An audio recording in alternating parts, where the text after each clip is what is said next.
soit celle de la terre et lumière du monde. Cher abonné, comment voudrions-nous être sel et lumière du monde sans l'onction du Saint-Esprit? Cette question est fondamentale. Et pour tout chrétien qui désire porter du fruit dans le monde et refléter la présence de Dieu, il faut absolument répondre à cette question.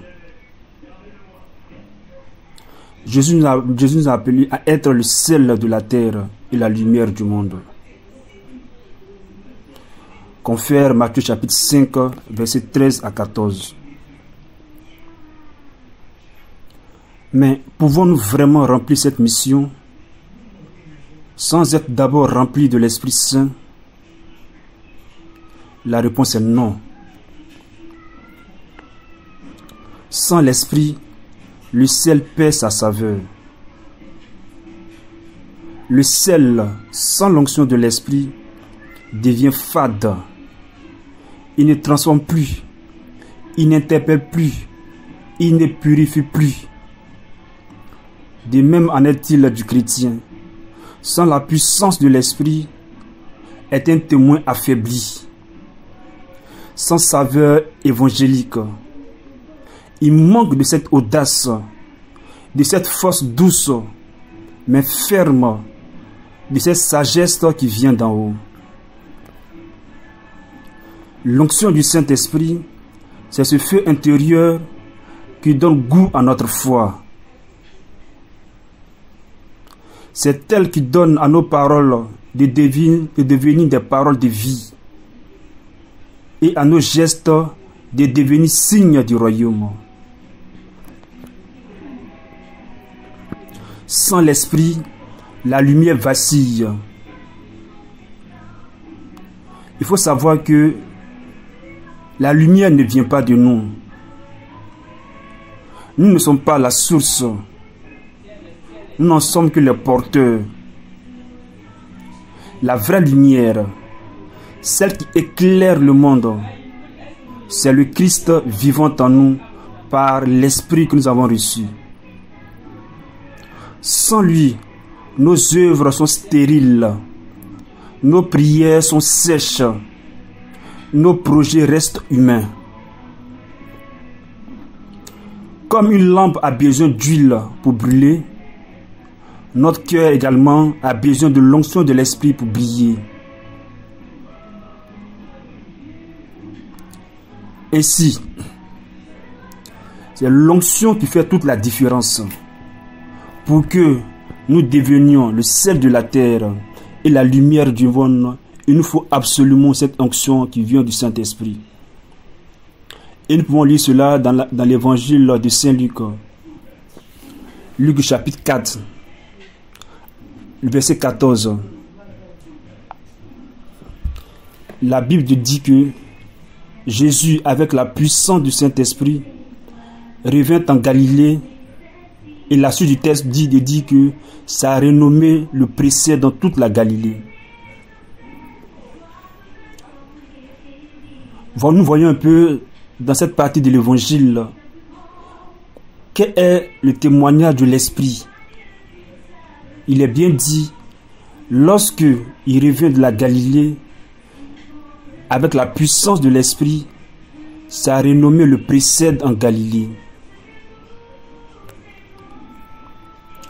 Ainsi, chers abonnés, nous de même, pour en être témoins, celle de la terre et lumière du monde, nous devons absolument suivre les pas du Christ. Et il nous faut absolument que cette onction du Saint-Esprit œuvre en nous, de sorte à ce que nous puissions répondre à cette mission qui est de devenir le sel de la terre et la lumière du monde. Et nous pouvons voir aussi cela avec les apôtres. Après avoir vu Jésus ressuscité, ils ne se sont pas mis en mission immédiatement. Ils ont attendu de recevoir l'onction de Pentecôte. C'est l'Esprit Saint qui les a rendus capable d'être témoin jusqu'aux extrémités de la terre. Ainsi nous aussi. Voilà ce à quoi nous sommes appelés. Mais il faut savoir que sans l'esprit, nous risquons de nous épuiser, de nous égarer.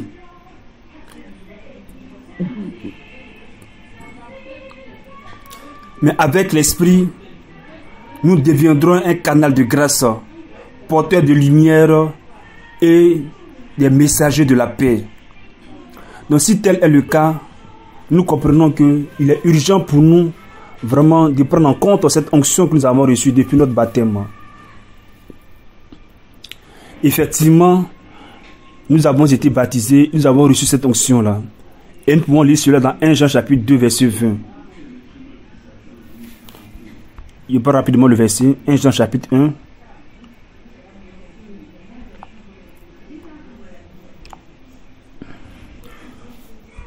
Il est dit,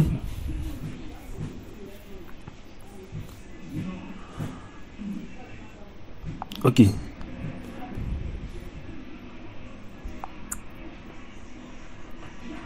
Nous lisons le verset. Quant à vous, c'est de celui qui est saint que vous tenez l'onction, et vous avez tous la connaissance.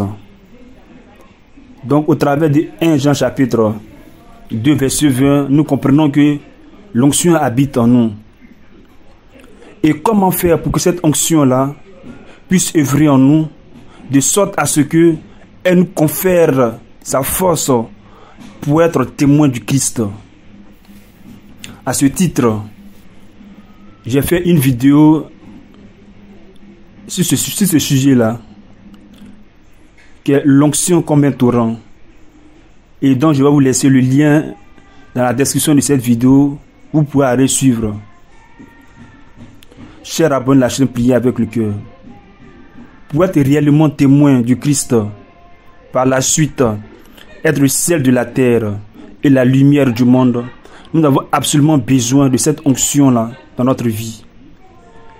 Il faut que l'onction qui est en nous, comme un fleuve, cette onction-là puisse se frayer un chemin dans notre cœur, de sorte que elle puisse nous conférer la force pour être désormais témoins du Christ. Sans cela, tous nos efforts sont vains. Alors, je vous invite à cliquer sur le lien dans cette vidéo pour savoir comment faire pour recevoir cette onction, de sorte à ce que elle nous donne la force pour être témoin. Et par la suite, je vous invite aussi à lire mon livre L'onction comme un torrent, également, dont je laisse le lien également dans la description de cette vidéo. Vous pouvez également vous en procurer. Et d'ici là, nous nous reverrons pour une prochaine vidéo. Portez-vous bien et que le Seigneur vous bénisse.